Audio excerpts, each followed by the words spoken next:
Hey guys, Ian Rutherford here with Three Rivers House of Prayer, coming at you from Psalm 119, verses 167 and 168, which reads, "My soul keeps your testimonies. I love them exceedingly.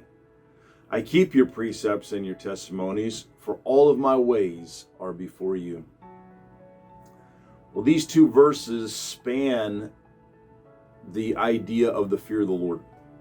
The fear of the Lord has two primary concepts, two fundamental burning lights in it. And the first one is that the love of the Lord, the gratitude, the emotional makeup that's given over to God produces an eternal love for Him that produces an obedience and an adherence to His word, because it is pleasurable and good and delightful to those who obey.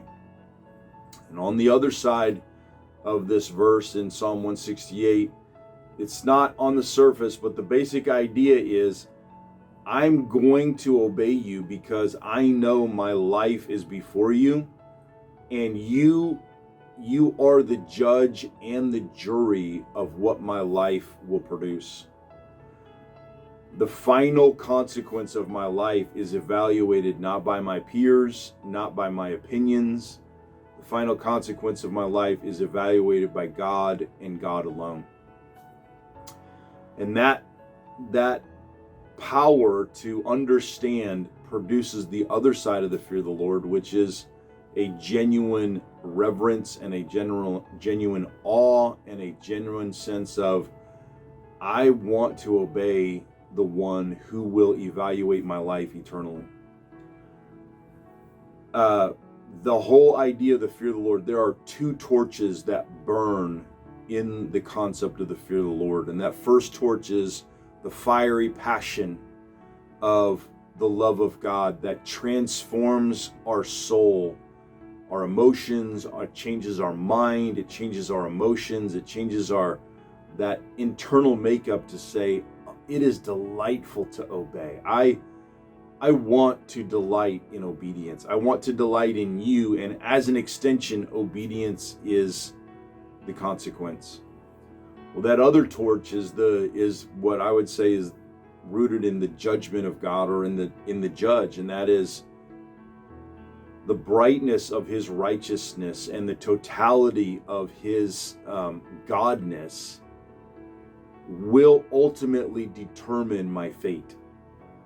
And it is when you put those things together, when you put this God of love with this God who can judge eternally, it is singular. It brings a singularity to our life.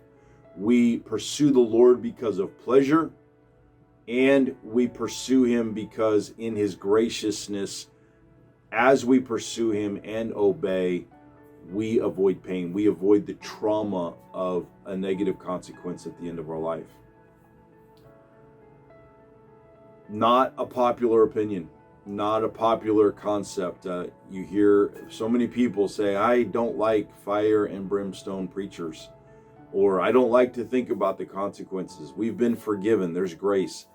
And beloved, there is oceans of grace. There's oceans of unmerited favor, inexhaustible, glorious, full of God's delight in us that He has poured out on us.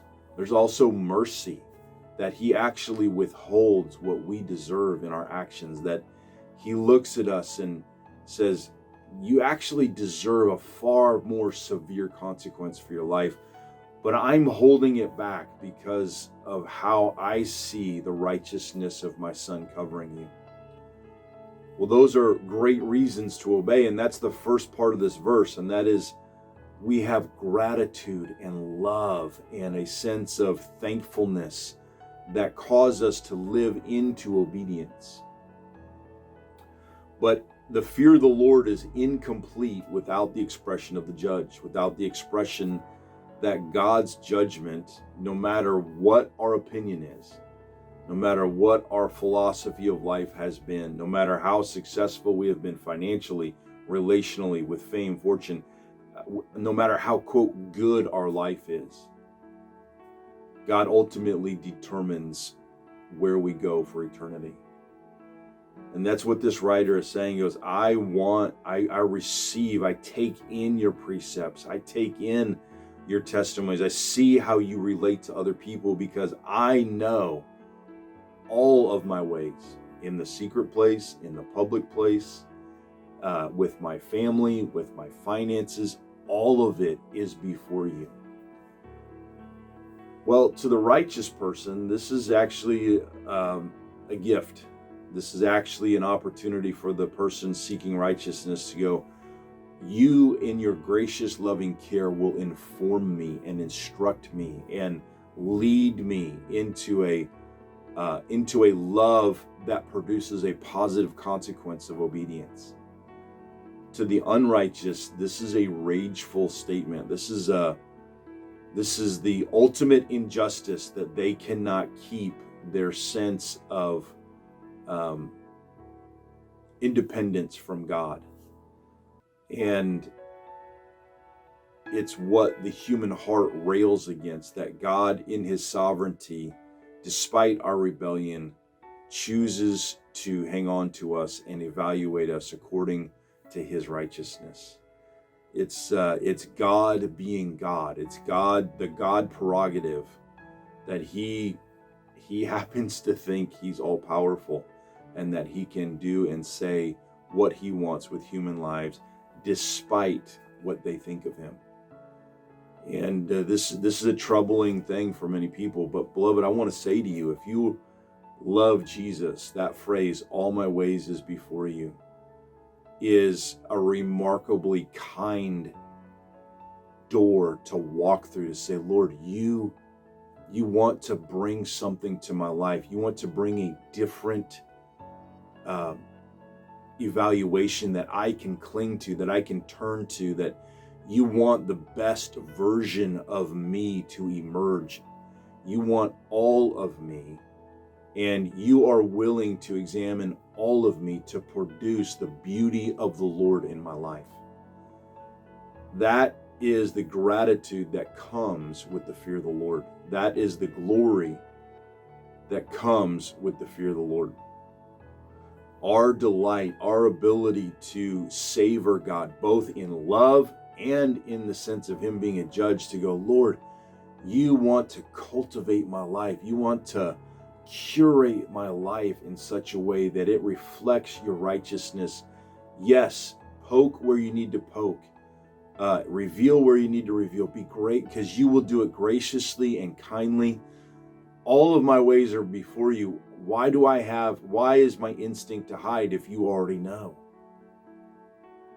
I want to run to the Lord in such a way that his judgments favor me and work for me, not against me. Well, great to be with you today, and so excited that we are walking this out together. Week by week, we're coming to the close of Psalm 119, and I just love that we've done this together. It's exciting to be with you, and as we journey forward into some other Psalms and some other passages, as we probably the next couple weeks will conclude Psalm 119.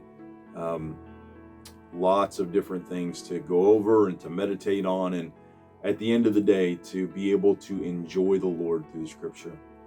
Great to be with you.